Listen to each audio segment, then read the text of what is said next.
काँग्रेस नेते पृथ्वीराज चव्हाण यांचा थोडा बुद्धिभ्रंश झाला आहे। त्यांना काहीही बोलण्याची सवय लागली आहे।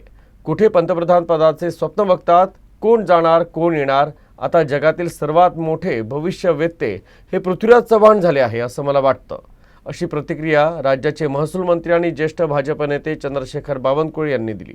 ते अमरावती इथं बोलत होते। पृथ्वीराज चव्हाण थोडे जरा आता त्यांच्या जे काही मला वाटतं आता त्यांचा सिनियर नाही आता का बुद्धिभ्रंश होतो आहे पृथ्वीराज चव्हाणांना हे मला माहिती नाही, पण बुद्धिभ्रंश होतो आहे। त्यांना काहीच्या काही बोलाची सवय लागली आहे।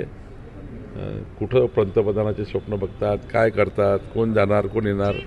आता मला वाटतं जगातला सर्वात मोठा भविष्यकर्ता हे पृथ्वीराज चव्हाण झाले आहेत असं वाटतं। थोडा बुद्धिभ्रंश झाला असं मला वाटतं।